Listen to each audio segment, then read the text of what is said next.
नमस्कार साथियों, आप देख रहे हैं YouTube channel education portal Krishna. आज हम लोग इस वीडियो की मदद से वर्ष 2023 में बचे हुए दिनों के लिए जो अवकाश तालिका में संशोधन किया गया है उसको समझने का प्रयास करेंगे।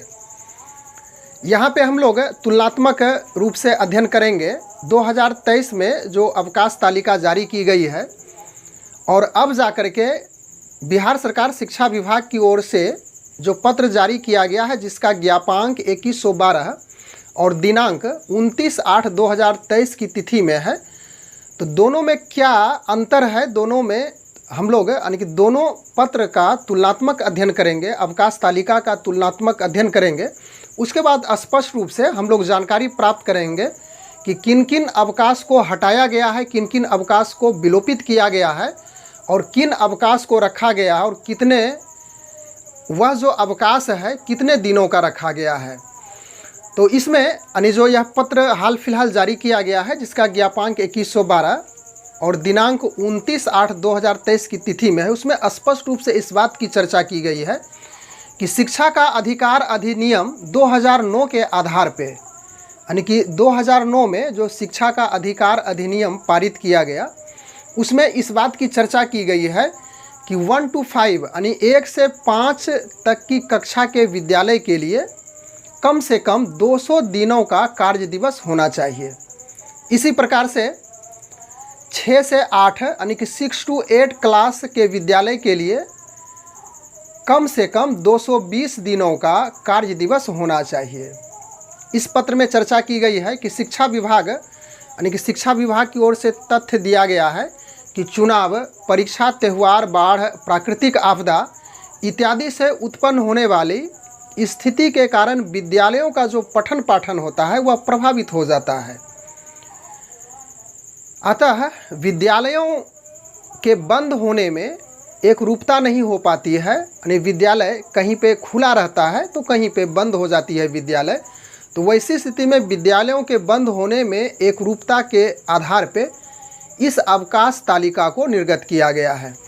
तो दोनों का हम लोग जो 2023 में प्रारंभ में जो जारी किया गया था अवकाश तालिका और उसके बाद अब जाकर के जो अवकाश तालिका जारी की गई है, दोनों में क्या विभिन्नताएं हैं, किन किन अवकाश को हटाया गया है और कितनी संख्या में उसको रखा गया है, पहले कितनी संख्या थी, उसके बाद अब जा कर के वह जो अवकाश की संख्या वह कितनी रखी गई है उसको हम लोग समझने का प्रयास करते हैं बोर्ड पर आकर।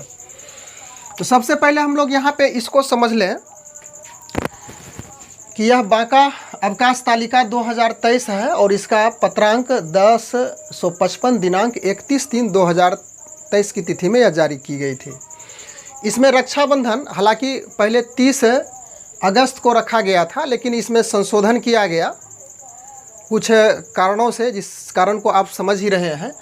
तो रक्षाबंधन 31 अगस्त को यानी पुनः पत्र के द्वारा कहा गया कि 31 अगस्त को छुट्टी रहेगी, जिसमें अवकाश की संख्या 1 थी। उसके बाद चेहल्लुम 6 सितंबर को था, 1 अवकाश की संख्या थी। उसके बाद जन्माष्टमी जिसमें 7 सितंबर को था 1 अवकाश। तीज व्रत 18 से 19 अर्थात 18 से 19 सितंबर जिसमें अवकाश की संख्या 2 थी। उसके बाद अनंत चतुर्दशी की बात करें तो इसमें 28 सितंबर को था और 1 ही दिन रखा गया था।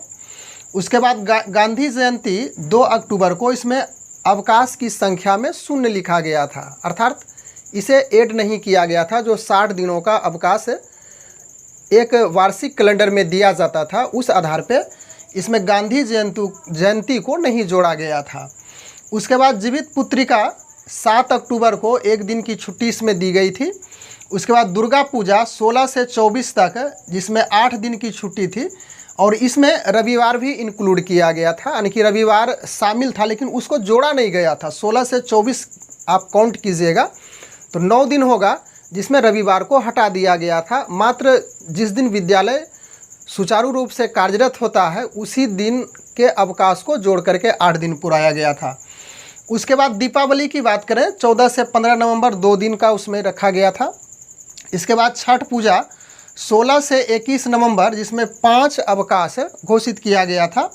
कार्तिक पूर्णिमा 27 नवंबर जिसमें एक अवकाश, और क्रिसमस डे 25 दिसंबर इसमें एक अवकाश। टोटल को आप यदि काउंट कीजिएगा तो मैं पहले से ही काउंट करके रखा हूँ इसे, कुल मिलाकर के 24 अवकाश, यानी कि 31 अगस्त से लेकर के 25 दिसंबर तक का था। तो अब देखिए शिक्षा विभाग की ओर से जो पत्र जारी किया गया जिसका ज्ञापांक 2112 और 29/8/2023 की तिथि में जारी किया गया है पत्र, आप ज़रूर देखे होंगे। तो उसमें इस प्रकार से मेंशन किया गया है कि चेहल्लुम 6 सितंबर यानी कि रक्षाबंधन, यह जो था यह रक्षाबंधन हटा दिया गया, इसकी छुट्टी नहीं मिली, इसका अवकाश तालिका में हटा दिया गया। इस वजह से इस दिन विद्यालय खुला रहा रक्षाबंधन को। इसके बाद इसे तो हटा ही दिया गया। अब देखिए चेहल्लुम, तो चेहल्लुम को रखा गया है 6 सितंबर एक अवकाश। तो यहाँ भी जो नई अवकाश तालिका है उसमें इसका स्थान दिया गया है 6 सितंबर को, एक दिन का। उसके बाद बीच में यहाँ पे देखिए 1 और 2 दिन यानी कि जन्माष्टमी 7 सितंबर को, उसके बाद तीज व्रत जो कि 18-19 सितंबर को था, जन्माष्टमी का एक दिन का अवकाश था और तीज व्रत 2 दिन का था। तो यह जो नई तालिका है इसमें स्थान नहीं दिया गया है, अर्थात यह विलोपित कर दिया गया है, हटा दिया गया है। अब आगे बढ़ें, अनंत चतुर्दशी जो कि 28 सितंबर को है, एक दिन का अवकाश दिया गया है और पहले भी यह था अनंत चतुर्दशी 28 को। उसके बाद गांधी जयंती 2 अक्टूबर को, जिसमें एक दिन का इस तालिका में अवकाश दिया गया है, यानी कि छुट्टी रहेगी। नॉर्मली हम लोग देखते थे कि जो भी जयंतियां हैं स्कूल में रह कर के ही मनाई जाती थी, लेकिन पहले वाले में देखिए गांधी जयंती जो 2 अक्टूबर को शून्य था, यानी कि इसमें अवकाश में ऐड नहीं हुआ था जो 60 दिनों का था। तो गांधी जयंती को अब ये जो नई तालिका है उसमें 2 अक्टूबर को जो गांधी जयंती मनाई जाती है उसमें एक दिन अवकाश की तालिका में, यानी जो अवकाश तालिका उसमें स्थान दिया गया है। अब आगे बढ़ते हैं, जीवित पुत्रिका जो कि 7 अक्टूबर को था, तो इसमें जीवित पुत्रिका को यानी कि जो जिसे जितिया कहा जाता है, इसका स्थान नई तालिका में नहीं है, इसे हटा दिया गया है। अब दुर्गा पूजा है 3 दिन का, जिसमें एक दिन रविवार भी शामिल है, यानी 3 दिन में एक दिन रविवार भी शामिल है। पहले दुर्गा पूजा का 16 से 24 तक 8 दिन इसमें शामिल था, रविवार भी शामिल था, लेकिन अब जा कर के मात्र आपका 3 दिन छुट्टी मिलेगी। और ध्यान रखिएगा इसमें रविवार भी शामिल है। तो इस प्रकार से 2 दिन ही मुख्य रूप से अवकाश घोषित किया गया है।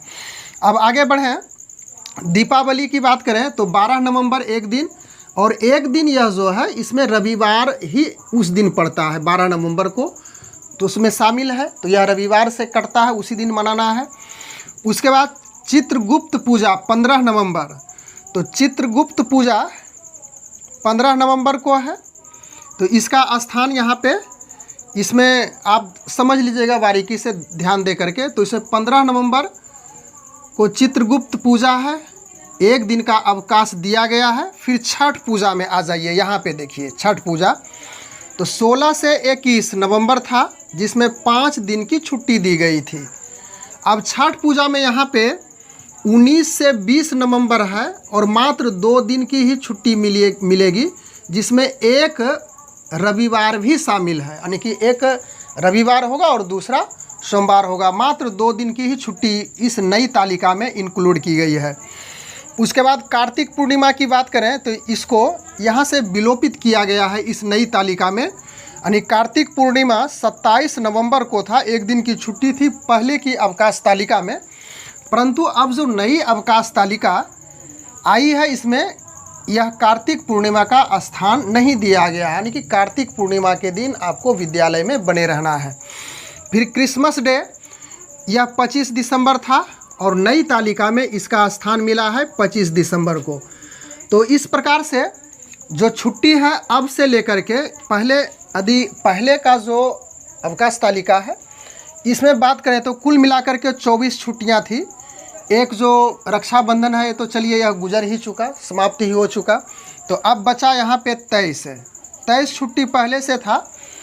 अब इस प्रकार से इस अवकाश की संख्या को ऐड कीजिए तो यहाँ पे आपको कुल मिलाकर के 24 अवकाश प्राप्त होने थे, लेकिन वह जो कंडीशन रखा गया है शिक्षा का अधिकार अधिनियम 2009 के आधार पे कि 1 to 5 के लिए कम से कम 200 दिनों का कार्य दिवस और 6 से 8 के लिए 6 to 8 के लिए 220 दिनों का जो कार्य दिवस रखा गया है कम से कम, तो उसे पूरा करने के लिए यह तर्क दिया गया है कि जो पहले 24 दिनों का अवकाश था उसकी कटौती करके अब 10 दिन रखा गया है। अर्थात कुल मिलाकर के देखा जाए तो 14 दिनों का इस आधार पे जो बाका का यह जो अवकाश तालिका है, यदि इस आधार पे आप देखेंगे तो 14 दिनों का कटौती किया गया है। शेष जो पर्व त्यौहार है जिसमें हम लोग देखे थे कि जन्माष्टमी,